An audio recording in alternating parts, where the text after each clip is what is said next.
All right, 2005 Saab 92X Aero. Gonna do a little interior tour here. Cloth seats, two-tone, as all Saab 92Xs are. 2005, I believe, had a leather option, but it was pretty rare. I think it was more common on the 2006 models.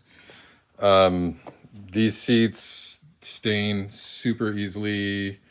I've recently treated the interior seat fabric with Tough Stuff, which is, I guess, considered by the community to be the best option for the material. Door jambs, weather seals are all pretty good.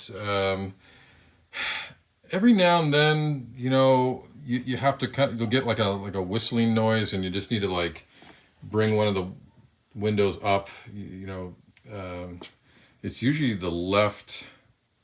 I feel like it's the left rear window, but yeah, you just like pull the window trigger up, and it moves a millimeter back into position, and the noise is pretty minimal. Not that many rattles or squeaks. I have usually tried to chase those things down as they happen.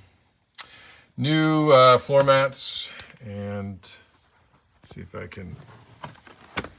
The carpet has always been under floor mat, so the carpet itself is fine. No stains or damage. Seat heaters.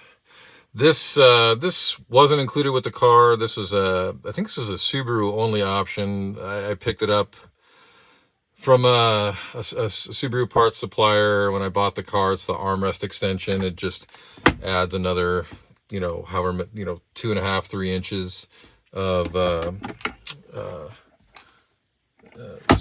height to the armrest, and gives you a little bit of extra storage space on the top there.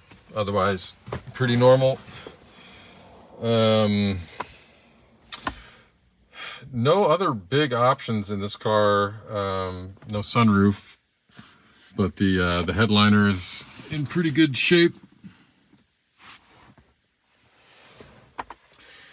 Automatic climate control. That's an Alpine head unit. It's this CDE 1438T, which does, it'll connect to a phone either through the USB port or wirelessly. It's got a microphone up there. Underneath the dash is a small Alpine proprietary amp, about 80 watts, I believe. And it's powering, I had Focal speakers installed at the 4 doors. So slightly better than the factory radio. I wasn't going for anything except having my phone connected, and a slight sound improvement. Just the regular clock. Didn't do the aftermarket gauges from the Subaru. It has the Takata airbag recall replacement done. Glove box is just a glove box. Cabin air filter behind the glove box I replace every 10,000 miles or so. I was getting a little bit of rattle, I think, from the glove box area, because I added a little bit of electrical tape around the hinge here, and that seemed to resolve that rattle. So just a little simple DIY to stop a rattle. Otherwise it closes just fine. Yeah, nothing else really in this side.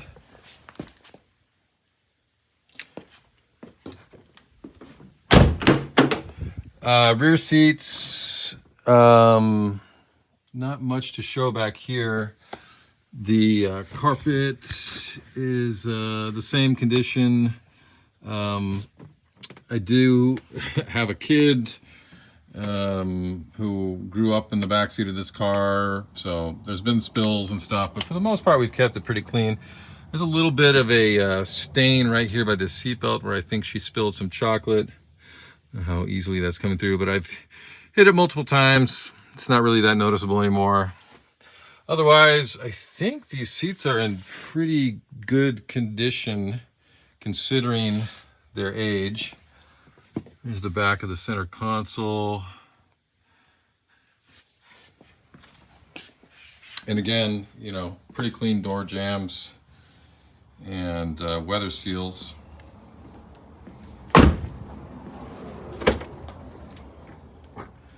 Cargo area, not much to show here. The removable cover still works just fine. Got the jack in here, and the handle for the jack is in here. The spare tire here. It's just a single tire iron in this little pouch. I have some fix-a-flat stuff, tire eject, bead sealer. I'll leave it in the car for whoever wants it. It has this hook so that when you're changing your tire on the side of the road, it'll hold the thing up for you if you want. Seats, rear seats do fold down, either the one or two or all three of them, obviously. Other than that, not much to show back here. A couple cargo hooks. The cargo cover does have a slot under here that it can fit across, so if you want to stow it, it'll fit underneath here, right along this area. And yeah, this, you know, weather seal, door jambs for the back, pretty clean. The dog has jumped in and out of here, but the bumpers, you know, there's not much damage on the bumper.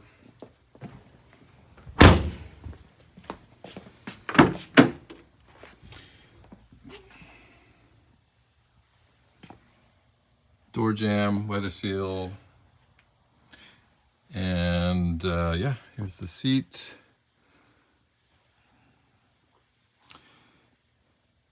Again, really not much to show in the back.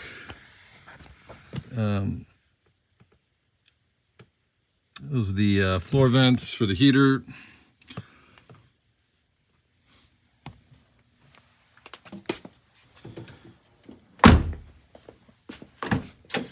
And finally, the driver's side. Their biggest interior thing of note in this car is this driver's side door armrest, which has been like this since I bought the car. It's like the padding collapsed inside, and that is really the biggest flaw of the interior that I can think of. Otherwise, everything's functional. Fog lights. This is the wiper and mirror heater button. Manual steering wheel tilt, and I believe it also telescopes. There's the fuel door release and the pedals.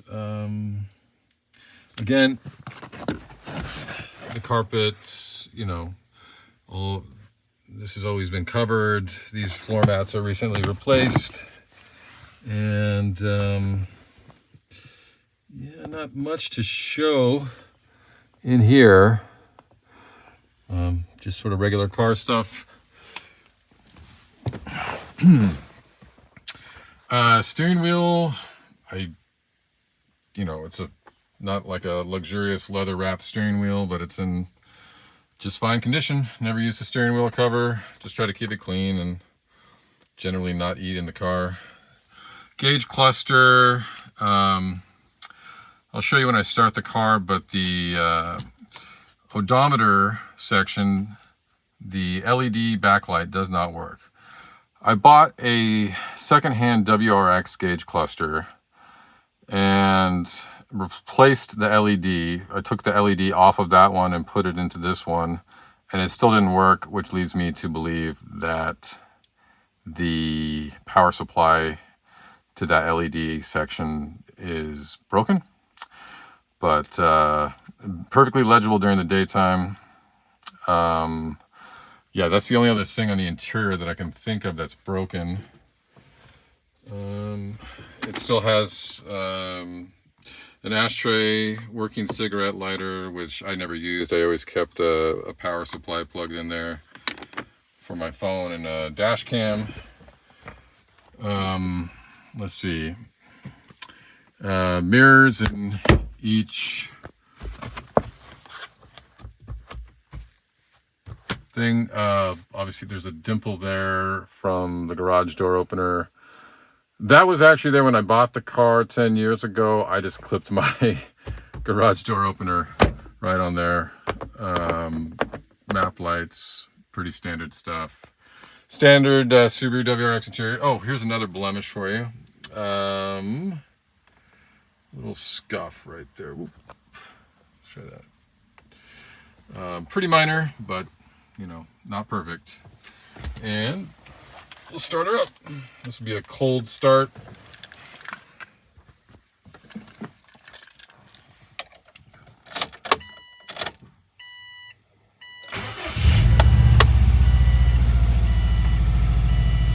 And as you can see, the temperature gauge is illuminated, but the odometer is not. And if I turn on the gauge cluster, like everything is illuminated with the exclusion of that odometer section. On the occasions when I do need to read it at night, just turning on the map lights makes it legible. Again, not ideal. I tried to replace the LED and did not work. I don't have anything plugged in here, but you know, FM stereo works. I do have the original factory head unit. I'll include that with the sale of the car. Air conditioning is fine. We had a leaky hose, replaced it, recharged the system, air conditioning, heater, climate control, everything works fine. Rear defroster right there. AC, you hear the compressor come on. And that's about it. Cartboy shift kit with the bushings gives it a nice feel. The shifter, it makes the shifter a little bit lower than the stock shifter, but you know, for my, I don't think it's uncomfortable or out of reach or anything weird, but makes the shifter itself is much better than the factory stock shifter. So it's coming off the cold idle back down to its regular idle. That is the sound of the Borla Hush exhaust. Just gives it tone, not a whole lot of volume.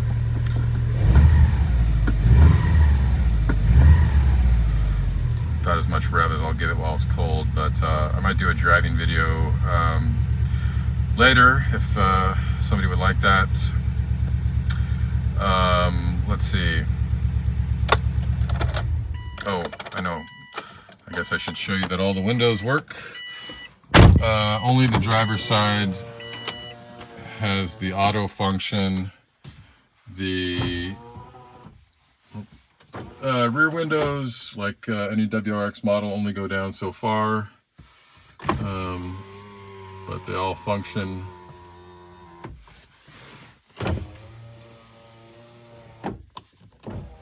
Rear wiper and rear mister work. I rarely ever use the rear mister because it's normally not a big necessity. I did replace both hood misters for the windshield. One of them became clogged and kind of unusable, and I couldn't unclog it, so for 12 or 14 bucks I just bought a pair of new ones. They clipped right in, pretty easy fix. And that's about it. Just let me know if you have any other questions about the interior, and thank you.